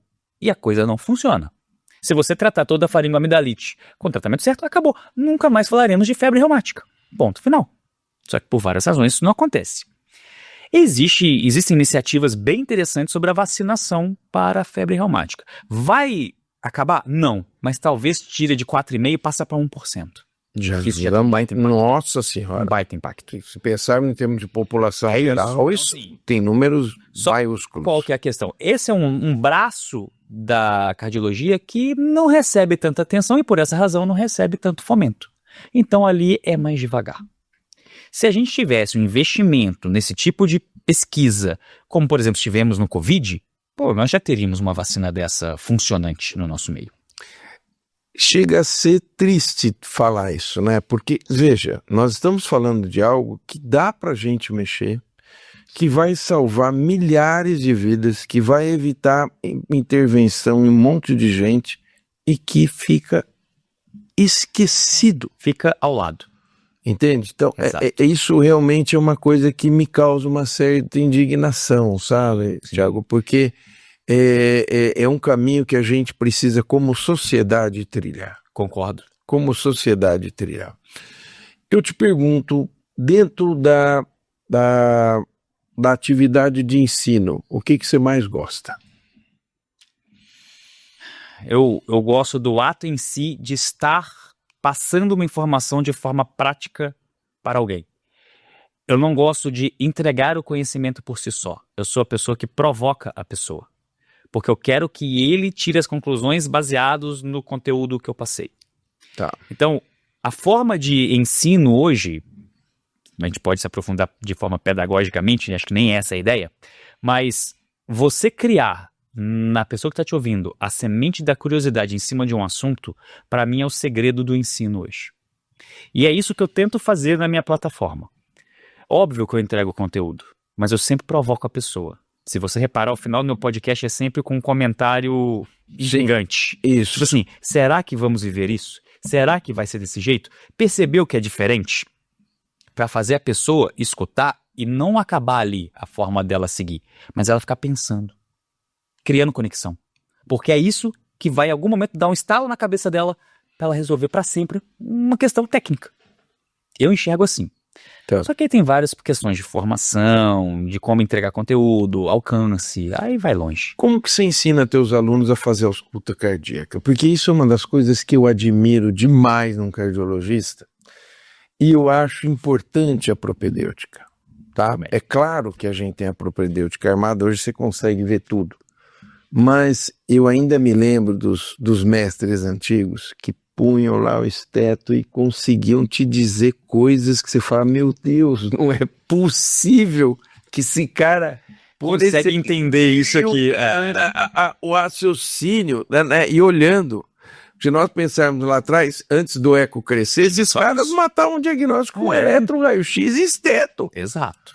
Então me conta como é que você ensina. Chegou lá um cara que está começando na cardiologia, como você começou lá com o professor Wilson, e você vai ensinar esse cara a fazer a ausculta. Como é que o Thiago ensina esse cara? Primeira coisa que eu sou aquele cara metodológico. Então, amigo, foco. Você tem que saber onde é o foco. Que você vê aluno e faz assim, amigo, o que você está fazendo?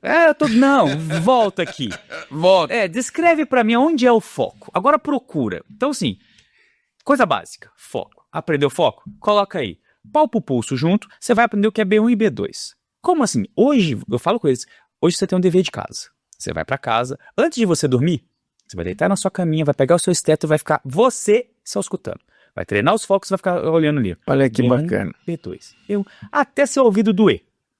Se ele estiver doendo, você tira, vai escovar seu dente, volta e coloca a voz. De novo. Até você enjoar. Aprendeu o que é B1 e B2? Agora você vai começar a procurar outros ruídos. Geralmente eu começo na estenose aórtica. Por que eu começo na estenose aórtica? Porque o ruído geralmente é mais intenso e ele é rude a ponto de incomodar o ouvido de um não treinado. Quando você vai para a estenose mitral, aquele ruído do roflar, ele não incomoda um ouvido não treinado, ele nem percebe. Então o treinamento ele é muito maior. Só que aqui eu trago uma provocação. Tá. Concorda que a ausculta nada mais é do que treinar você a identificar padrões? Sim. Só que os padrões têm algumas variáveis. Timbre, intensidade, formato. E você vai treinando isso dentro do seu cérebro. Tipo assim, ok, um barulho rude assim, geralmente é estenose aórtica. Estenose aórtica é um crescendo e decrescendo. Fechou isso daí, tá fazendo sentido.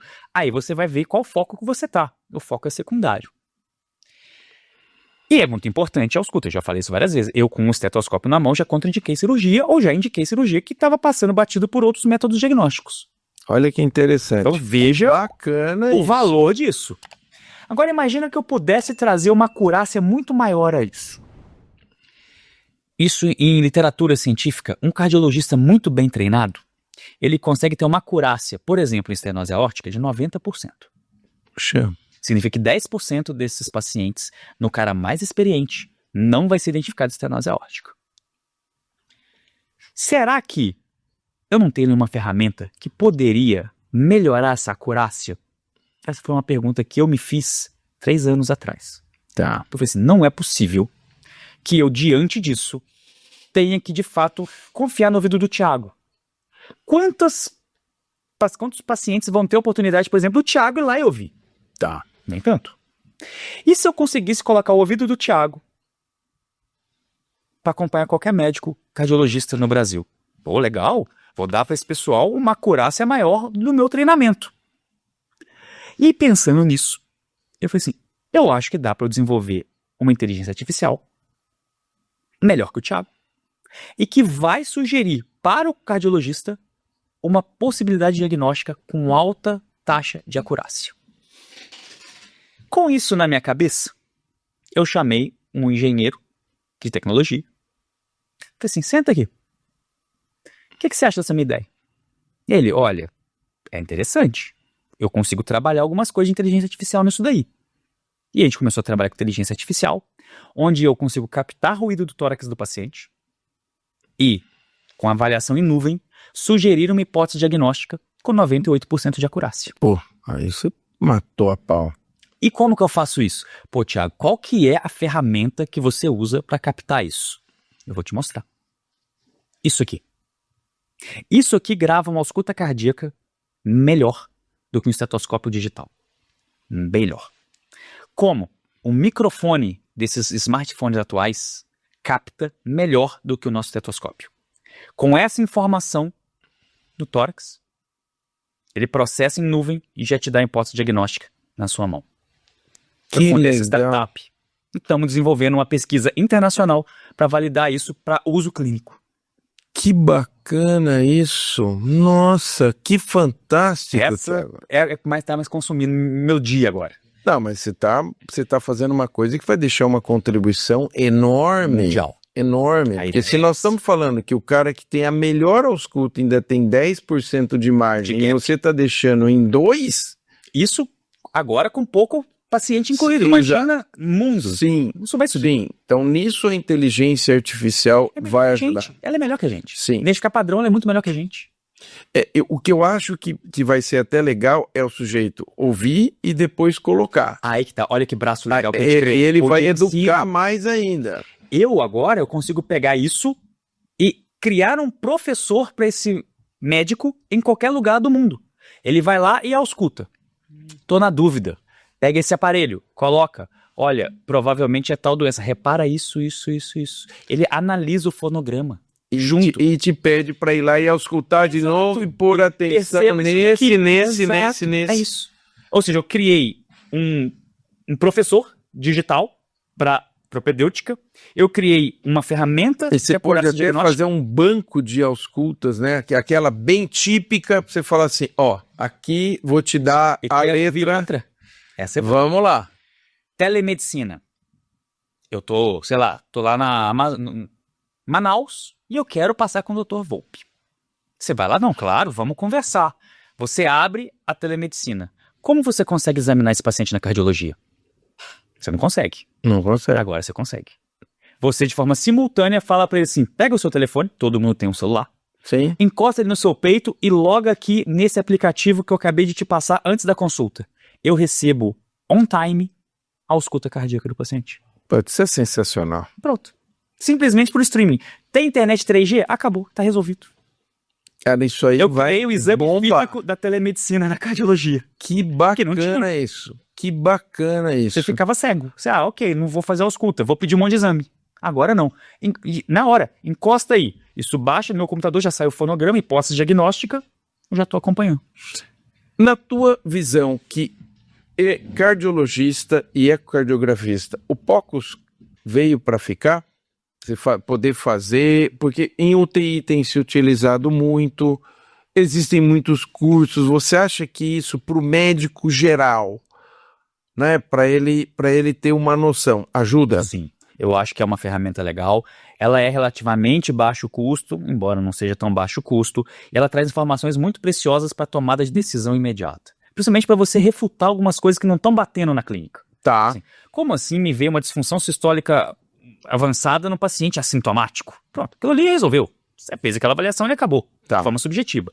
Agora, para avaliações mais profundas, se você precisar mergulhar, ele não é a ferramenta que vai te ajudar. Sim, mas eu acho que você acha que pelo menos para você afastar algumas coisas, como uma triagem inicial. Excelente ferramenta. Eu acho, Thiago, me corrija se você tiver uma visão diferente, porque você é do eco. Eu acho que vai chegar um ponto em que todo médico vai ter que ter uma noção de POCUS. Todo cardiologista, na minha opinião, já deveria ter uma visão muito boa de ecocardiografia. Né? Porque assim, isso te dá uma noção, o que você falou, para pelo menos afastar algumas coisas e caminhar. Muito rica. É uma avaliação rica e ali em tempo real. Não invasiva, Não ninguém invasiva. morre por causa disso. Ninguém vai morrer por causa disso. Exato. O ensino da cardiologia vai caminhar por que, além disso que você contou aqui, que eu achei sensacional, por que caminhos você acha que vai andar o cara que está começando a sua formação em cardiologia agora? O que é a fronteira, na tua opinião? Simulação realística real. Não simulação realística para tirar uma foto e ficar bonita. Olha que mexendo. Não, coisa que realmente faz diferença. É você, por exemplo, ser confrontado com um paciente em estado crítico com simulações reais para esse tipo de situação, porque nem todo mundo vai ter oportunidade de estar em contato com pacientes críticos. Por que, por exemplo, o Thiago veio para São Paulo? Porque eu sabia que em São Paulo você tinha um volume de pacientes críticos e específicos que não tinha, por exemplo, em Juiz de Fora. Tá. O conhecimento teórico da formação, eu consigo oferecer para qualquer cardiologista do mundo. Tá. Esse não é um problema, a questão está na prática. De você entender o paciente e ver como a coisa funciona. Você também não tem tantos serviços que vão comportar a demanda. Tá. Então, acho que a simulação realística real, para situações como essa, é a fronteira. A gente está longe dela. Só que nós temos hoje simulação realística, poucas coisas de fato me impressionam. Eu falo assim, isso aqui é muito bom. Tá. Simulação realística de eco transesofágico é muito bom. Tá. Já temos ferramentas para isso. Simulação realística para eventos arrítmicos é muito bom. Para outras está muito ruim ainda. Está bem longe do que a gente precisa. Tá. Então nós vamos precisar andar nesse caminho para formar melhor. Como é que está a cardiologia estrutural brasileira em relação ao mundo? Nós temos uma boa cardiologia? Temos uma boa cardiologia. A nossa parte assistencial é tão boa quanto ou até melhor do que grandes centros renomados lá fora. O que nós não temos de forma estruturada que eles têm é pesquisa clínica de alto valor. As nossas pesquisas clínicas, elas existem, não estou falando que nós não temos, mas se a gente comparar volume e impacto das nossas pesquisas, nós não temos. Então a gente caminha mais aprendendo com eles e aplicando melhor do que eles. Tá. O que falta para nós é isso. A nossa pesquisa clínica ela é muito mecanicista. Eu busco informações de correlação retrospectiva. Eu não tenho a cultura no nosso país de criar trabalhos prospectivos randomizados. Primeiro, porque isso é muito caro. Segundo, porque demora para isso aí ter resultado, linhas de pesquisa. E lá fora já está pronto. Então acaba que lá cresce mais rápido. Mas de forma assistencial, o Brasil tem profissionais tão bons ou melhores do que grandes centros lá fora. Isso eu estou bem convencido disso. Tá. Hoje, para a tua atualização, você prefere no Congresso americano ou europeu? Europeu. Europeu. E por quê? A forma como a qual o conhecimento é passado no europeu é mais palatável para aprendizado. Tá. Antes eu tinha a impressão de que era um viés mais clínico e que eu acho que independente do que eu faço eu tenho que ter uma excelente visão clínica. Hoje não. Eu entendo que eles conseguem passar informações de forma melhor e mais direta do que o americano. O americano ele é muito pragmático, é muito sim ou não. E a gente sabe que doença valvar, por exemplo, não é sim ou não várias vezes. Tá. Então, nessa situação do conflito, de tomada de decisão, eu acho que o americano ele acaba exagerando por sim ou por não em momentos que não precisava exagerar.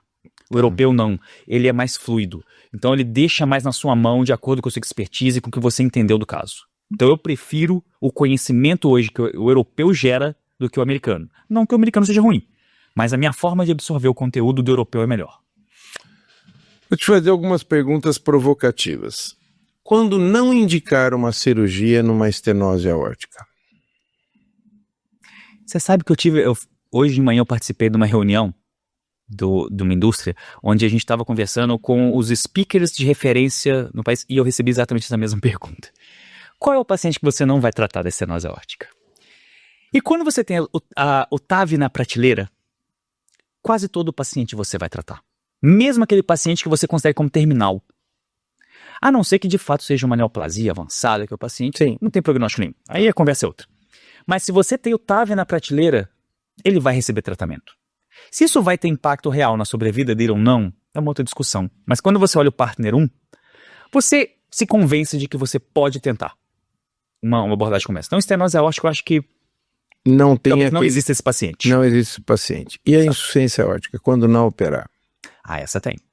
A insuficiência aórtica é o paciente que já passou daquele limite tolerável, onde a fração de ejeção está tão reduzida, a cavidade tão dilatada e provavelmente fibrosado, que não adianta você tratar, se é que ele vai aguentar sair da intervenção. Tá. Porque aquele ventrículo vai entrar num estado complicado. Na estenose mitral, tem o doente intratável? Pela doença em si, não. Talvez pelo contexto que ele esteja. Uma estenose mitral grave, Wilkins horroroso, gestante. Essa paciente é uma paciente quase intratável. Tá. Você entra para balão, é uma tragédia. Porque o Wilkins é muito alto, é calcificado. Você vai para cirurgia, o feto vai embora. Esse é um paciente talvez intratado. Os outros não. Os outros têm caminho. Pode não ser o tratamento padrão ouro. Mas você vai conseguir. E para insuficiência mitral? Quando não indicaram a cirurgia. Estou te espremendo, hein? Então, eu enxergo esse é o paciente pré-TX. Tá. Aí não adianta. Nem clipe. Ele não vai responder. Aí é um esforço que talvez não tenha resposta. Aquele cara já institucionalizado, pré-TX, não adianta mexer nisso. Tá. Em que caso você indica uma troca tricúspide? Essa é uma pergunta das boas mesmo, hein? Troca mesmo, não abordagem cirúrgica, troca. Troca, porque veja, normalmente quando falamos em válvula tricúspide, se formos pensar em cirurgia, a plastia fica muito boa. Exato. Tá? E aquele paciente fala, não, aqui tem que trocar. Tá. Congênita, Epstein. Eu tenho alguns casos que a anatomia fica muito ruim. É raro, mas o envolvimento reumático da tricúspide também precisaria evoluir para troca. Ou quadros de endocardite de repetição que você não consegue mais resolver aquela válvula. Tá. Ficar reparando. Você chegou a ver casos de solução de cirurgia de Epstein com a técnica do Zé Pedro, com a técnica do Cone? Não. Não tenho experiência pessoal. Sei na literatura, mas paciente meu não. Tá. Não tive. Tá. O Epstein ainda é uma situação bastante desafiadora, né? Sim. É bastante desafiadora, tem casos e casos, mas ele propôs uma técnica e pelo menos do que a gente tem visto, os resultados são bastante interessantes. Quais são os seus planos futuros dentro da cardiopatia estrutural? Conta pra gente o que vem pela fronteira dos investimentos e das coisas que o Thiago quer fazer de vida dentro desse setor, que a gente vê que você tem um conhecimento grande e pelo brilho dos olhos a gente vê que você adora isso. Gosto. Eu tenho uma vontade de internacionalizar a plataforma. Tá. Eu acho que não foi feito até hoje por falta de braço, sendo bem sincero. Tá. Eu já enxerguei como fazer, só que eu não consigo aumentar em 5 vezes o meu trabalho do jeito que está agora. Tá. E para poder fazer isso tem que trazer mais pessoas. Isso não é tão simples, tem um movimento grande, estrutural e financeiro que faria isso. Então esse é um ponto que eu enxergo como legal, porque não encontrei até hoje alguém que faça uma plataforma de ensino nos moldes do que eu faço em nenhum outro território do nosso planeta. É sensacional. Essa Então, tua ideia foi Estados Unidos, Europa, maravilhosa. Ásia, não encontrei até hoje. Então eu acho que eu conseguiria contribuir com os colegas desses outros locais. Eu tenho uma vontade muito grande de trazer situações hands-on específicas para casos complexos. E da mesma forma, me falta braço e me falta talvez capacidade de outros colegas que vistam essa camisa. Poucas pessoas vestem essa camisa, esse tipo de camisa, com a constância que é necessária. A grande dificuldade, eu sei que tem muita gente boa, mas que esteja disposto a ficar naquela constância ali eternamente. São quase 7 anos de plataforma, onde nenhum dia furou a pauta. Né? Conheço poucas pessoas, se é que eu conheço alguém. Sem dúvida. Então, assim, sem isso daí. dúvida. E a gente está trabalhando nas novas edições dos livros para o ano que vem. Devemos ter diretriz brasileira ano que vem, de valvopatia. Que legal. Ela não falou ainda. Eu estou esperando atualizar as diretrizes, porque eu já pego e entrego um material já pronto. Mas eu já te falo que está com 86%, 90% escrito da nova Poxa, safra que de legal. Que então, vem mais um. Vem. Eu Eu acho quero que fazer um legal. tratado maior, mais robusto e que envolva... Bom, você já tudo que eu tem disse. um que vai com certeza e já vou querer minha Esse aí vai ser legal. Esse eu já estou já aquecendo os motores para ele. Poxa, que bacana. Esse é legal. Que bacana. Dentro dessa tua trajetória, você encontrou pessoas que se interessaram pela cardiopatia estrutural. Sim. E o que você me diz disso? De acoplar essas pessoas a você? Quantas pessoas você tem ligadas a você dentro desse time da cardiopatia estrutural? Porque fatalmente, com esse gás que você tem, com esse tesão que você tem muita gente que quer estar ali convivendo e vivendo e bebendo dessa fonte. A gente criou um programa de tutoria exatamente pensando nisso. Tinha muita gente que ficava interagindo e falou assim, olha, por que você não vem para cá? E a gente faz um trabalho específico com você e você agrega a plataforma.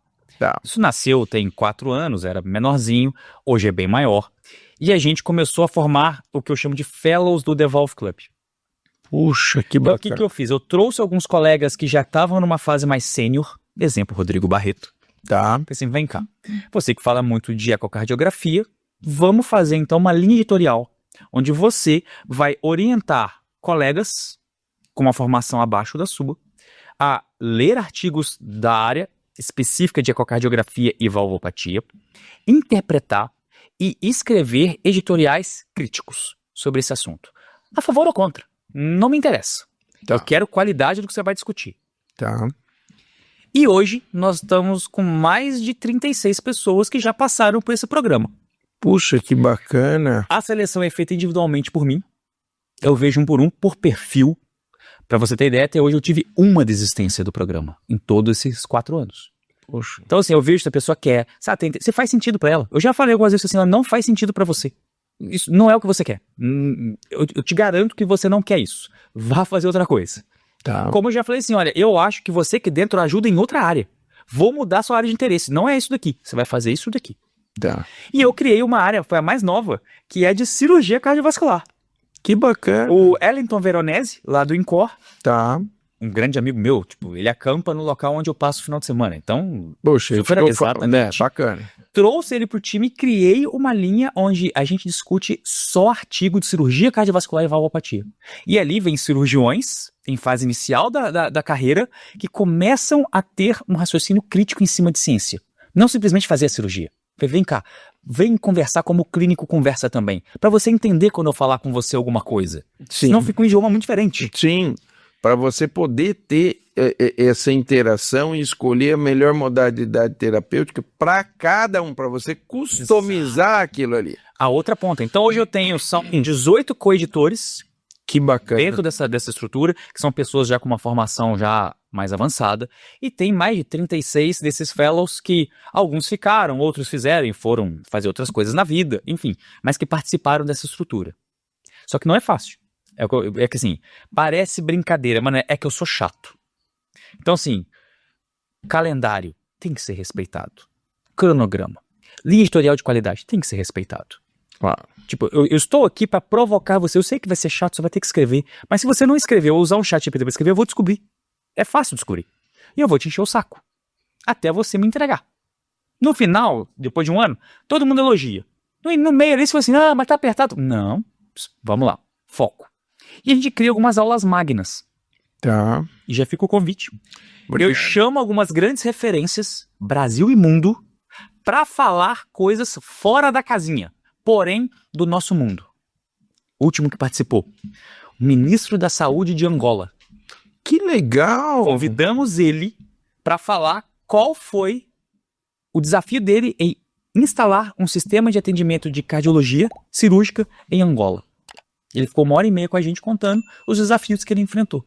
Nossa, isso é muito bacana. Então, assim, eu trago Porque essas pessoas fortes. essas pessoas conseguem trazer ideias e informações. Muda completamente a visão das coisas. Olha, eu, num dos congressos americanos que fui, tinha uma mesa e grandes cirurgiões fizeram isso. Pra você ter ideia, durante um tempo, o Dr. Carpentier operou no Vietnã. O Dr. Yacoub operou, não lembro agora em que lugar da África que ele foi operar. Então, assim, eles tinham sempre alguma coisa, e assim, Relação, né? muito interessante, porque, veja, são grandes nomes que foram pegar a sua expertise e tentar levar para lugares e entregar ali. Eu acredito nisso, se você deixar alguma coisa. Sim. É muito bonito, a pessoa tem um retorno financeiro, científico, mas você conseguir alguma coisa que deixa... A palavra seria legado, mas não sei se eu conseguiria fazer um legado. Mas você deixar alguma coisa positiva que mudou, que seja a rotina dessa pessoa, eu já acho muito legal. O que eu faço é pequeno comparado a essas coisas. Mas, por exemplo, de vez em quando a gente tem intercorrências com a internet. Provedor que cai, alguma coisa. E meu site caiu hoje. Problema lá da Goldere que me derrubou. Demoramos mais ou menos 1 hora para resolver. E voltou pro ar. Nessa 1 hora, 5 pessoas me mandaram mensagem que estavam pesquisando no site naquela hora. Nunca o meu site caiu e ninguém percebeu. Sempre tem alguém lá. Quando eu vejo isso, eu entendo que eu estou entregando alguma coisa para essa pessoa. Claro, e sem dúvida. Que seja da rotina dela. Eu mudei sua rotina de forma de você pesquisar cardiopatia estrutural. Já é alguma coisa. Quando essas pessoas se propõem a fazer isso, eu vou para tal local, eu vou fazer isso, eu vou instaurar um sistema de saúde em tal local. Isso para mim brilha o olho. Porque ele entregou alguma coisa.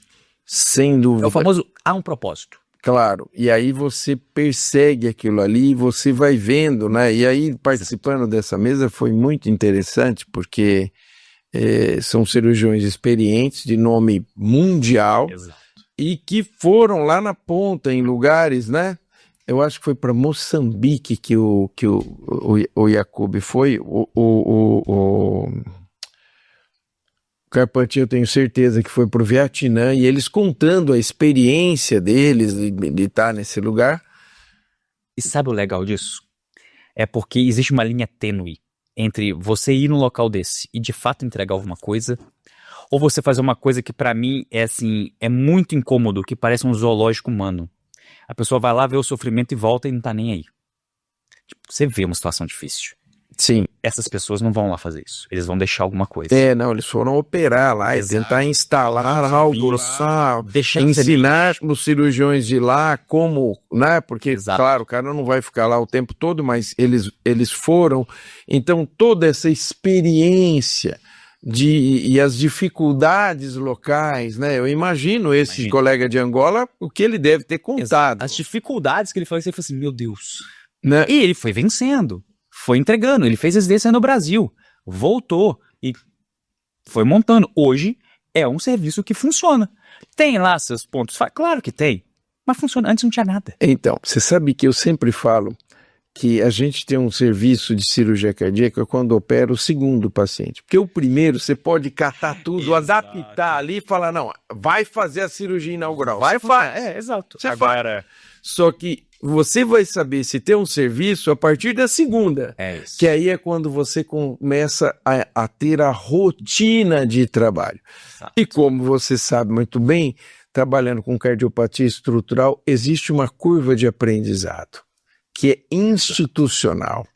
É da enfermagem, é de todo mundo que trabalha, é do laboratório, é do setor de imagem, é de tudo, até que aquilo atinge um ponto de maturação que você fala, bom, agora há um serviço aqui. Antes existiam pessoas bem intencionadas tentando fazer algo funcionar. Já é alguma coisa. Concordo. Mas daí a ter um serviço a coisa anda, né? Então eu vejo isso e a gente que trabalha dentro da área de abordagem mais invasiva, você precisa ter. E como a gente precisa dos setores de apoio. Uma das coisas que eu também vejo, e esse é um ponto nevrálgico para quem trabalha com cardiopatia estrutural, é quem que vai cuidar depois da intervenção, né? Porque às vezes você faz um troço maravilhoso, fica perfeito, e dependendo de quem cuidar, você chega... deixa aqui. Você fala assim, né? Então assim, essa é uma outra coisa que a gente precisa muito, e faz parte do processo de maturação, é o time que vai ficar cuidando desse doente, particularmente primeiro dia, segundo dia, porque existem alterações hemodinâmicas que acontecerão em função do que foi feito. Exato. Não é uma cirurgia específica, com comportamentos específicos. Isso. Você tem que ter treinamento para lidar com essa situação. Não é todo lugar que tem. Não é todo lugar que tem, e te digo mais, é interessante porque esse profissional é um cara muito diferenciado. Ele tem que entender de terapia intensiva, ele tem que entender de cardiologia, ele tem que entender de anestesia, ele tem que entender de uma série de coisas para que ele possa entregar em diferentes cenários, porque... Geralmente com urgências. Com urgência, de diferentes cardiopatias, e ele tem que ter um conhecimento grande. Então, esse não é um profissional fácil de achar, Tiago. Não é mesmo. Não é. Entende? É um cara altamente diferenciado e a gente precisa muito dele. Quando ele existe. Isso. Né? O que é pior.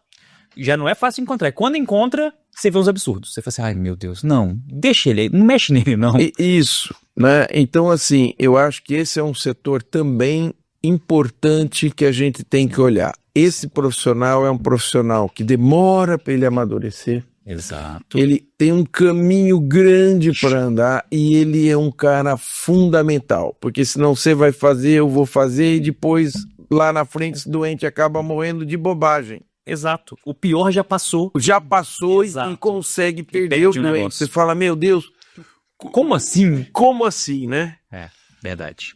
Olha, estamos chegando ao final e eu quero te agradecer imensamente. Olha, eu aprendi muito com você hoje, tenho certeza que quem nos ouviu e está nos ouvindo aprendeu também. E eu queria pedir para você, Tiago, deixa uma mensagem, um conselho para quem está nos ouvindo e que quer se envolver com cardiopatia estrutural. Tá. A primeira coisa é ser apaixonado por inovação e ser obstinado o suficiente para ler insistentemente. Eu costumo falar que os últimos 20 anos da cardiologia nunca teve tanta publicação de uma área específica cardiopatia estrutural. Então é muita informação. E como você bem disse, essa pessoa não se aprimora da noite para o dia.